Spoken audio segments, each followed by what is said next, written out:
One of the worst things about being a beginner at SMMA is learning from a bunch of YouTube gurus and not really knowing who to trust, because everyone says, oh, learn from the mistakes of others, buying information is important, but you can't really tell if they're just trying to sell you something. And because I didn't learn from the mistakes of others, I ended up wasting years. Here I'm going to share with you some of the biggest lessons I learned after over 4 years in SMMA and hitting a peak month of $77,000 in revenue, so you can shortcut your way to 10K per month and beyond. Bottom line, if you don't listen to people who are ahead of you, it'll take you years to hit 10K per month. It took me 2.5 years. But if you do listen to people who are ahead of you, it can just be a matter of months. Now, if you want proof of my own results, I have them on my channel homepage. While you're there, you might as well subscribe. But otherwise, watch this video to the end. Let me know if you want more videos like this.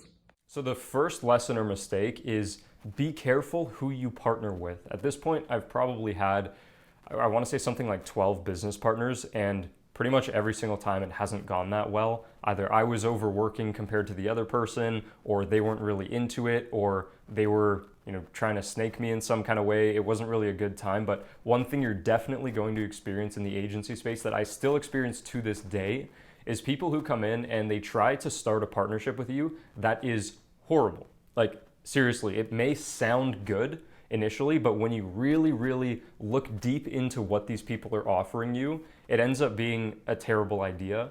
And a lot of this comes from a lack of business experience. So for example, I actually partnered with 2 realtors that I was working with in 2019 to start an agency before I even knew SMMA was a thing. And the deal was I would be 10% equity, 10% profit. They would own the whole thing, fund the whole thing. I would run the client ads, they would do the sales. What ends up happening is they dump all the sales onto me. I'm running the entire business, but I'm 10% equity and 10% profit. And I was like, what's the point of this? This is stupid. Like, I might as well just go start my own thing, which I did, right? And I've talked to agency guys who are like, hey, this guy came up to me and he came with this offer and he wants to do a 50-50. Like, 99% of the time, these guys who come up to you with these offers, they want you to build an entire business for them, and they want to sit there and do basically nothing and say, oh, I have a network. And you're like, dude, I don't care if you have a network. Reality is we need to run ads, we need to do sales, all this stuff to actually build a proper agency. So forget about these people. Even some people who are really, really skilled entrepreneurs, most of the time, they just want you to do the bulk of the heavy lifting for them. And they say, oh, I have this, I have that. But the reality is it doesn't matter. Most of the time what these guys are trying to pitch you is for you to just become this small cog in their bigger machine, again, where they just want something for nothing. They want you to agree to basically having nothing, and they're hoping you'll build this big thing for them. Just build your own agency. Trust me, you will make way more money in 99% of these cases. Now, mistake or lesson number 2 is don't just copy what everyone else is doing. That's a recipe for disaster. It's unbelievable when the further you get into the agency game and the more you look around and pay attention, you realize that everyone is just copying the other guy. How many ads have you seen recently? And this isn't just true in the agency space either. How many times have you seen an ad where a guy goes, I guarantee you'll get 5 clients in the next 8 weeks. How can I make such a bold claim? Well, and then he proceeds to explain. So everybody uses the same script, man. You got to learn to think for yourself. And I say this from personal experience. If you're just going to do what everybody else is doing, it's not going to work. You're just going to be another one of them. Marketing 101 is look at what everybody's doing and do the opposite, or just don't do that. Think about it, right? If you've probably seen 50 of these ads, right? So you just see them as another one of those guys. So if in your agency you're doing the same thing as everyone else, all of your prospects see you as just another one of those guys. So to truly escape the matrix, as some people say, which I think is kind of weird, but to really actually make it, you need to have actual originality, and you basically need to play on hard mode. That's the perspective I have on all this. I always want to play on hard mode because that's what's going to make me better in the long run. And in the long run, I'm going to win way bigger than I would in the short run if I'm just doing things for quick cash and being short-sighted about everything. So my genuine recommendation as someone who's not actively selling anything is to buy a coaching program.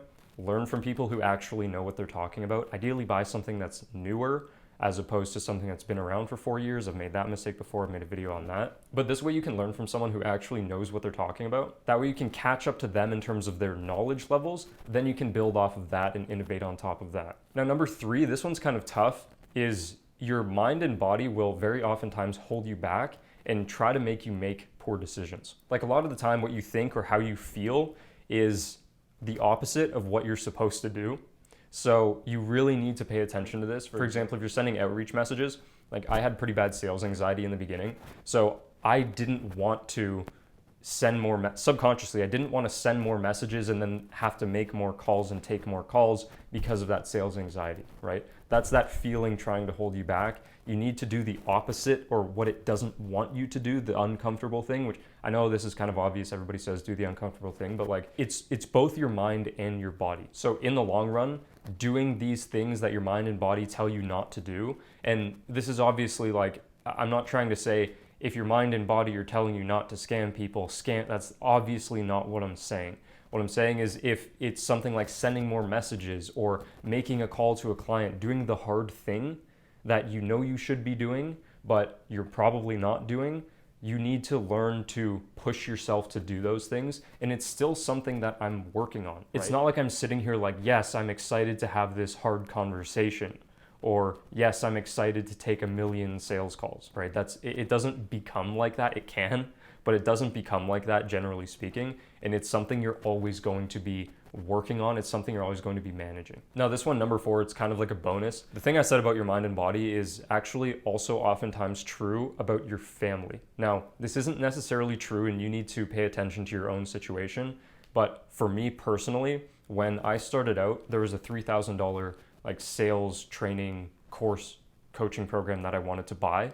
And, I was younger and I didn't, have the confidence to make decisions myself. And I was worried about upsetting my parents and that kind of thing. So I had asked my dad, I ran the whole thing by him. I was like, this seems like such a good idea. Like, these people know what they're doing. They know so much more than I do. I can leverage that and then get a higher return in my business. And my dad was like, $3,000, no way, are you crazy? Lo and behold, fast forward 2 years, it's like I've hardly moved an inch in my business. Then I start buying coaching programs and my revenue goes up, up, up, because I'm actually doing what's in there and learning from people who know better than me. So had I pulled the trigger on that 3K program all that time earlier, I would have been so much further ahead right now.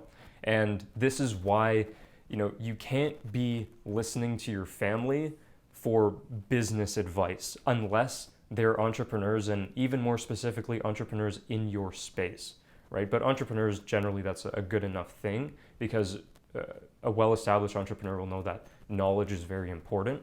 But regardless, I don't think people understand the value of information. I really don't think people actually get it because of this guru connotation and the negative connotation that comes with selling information. I understand that there are a lot of bad actors, and there were especially a lot of bad actors in like 2017, this kind of thing, where things were like really ugly and just getting started. And some people just aren't that good at business. So even if their intentions aren't bad, their product might be kind of bad. But if you go into buying a series of coaching programs, for example, where you expect just a few of them to be worth their weight in gold, then you're going to get a few coaching programs that are worth their weight in gold, and your revenue will skyrocket very, very quickly. So for me personally, from this point forward, I learned this from a previous coach of mine, which is the hard thing to listen to or trust, right? The guy who you're paying is saying this, or that was my situation. He was saying, I'm always in some type of mastermind or coaching program. There's always more to learn, and there are always good connections that you can make. So that's what I have since done, and the amount of knowledge that I've consumed is unbelievable. And I'm becoming so much better of an entrepreneur so much faster than I would if I was strictly using my intuition and just like trying to figure it out, because I did that for far too long. So subscribe if you like this video. You'll probably like my other stuff. So once you've done that, click whatever's on screen, go watch that. I'll see you there.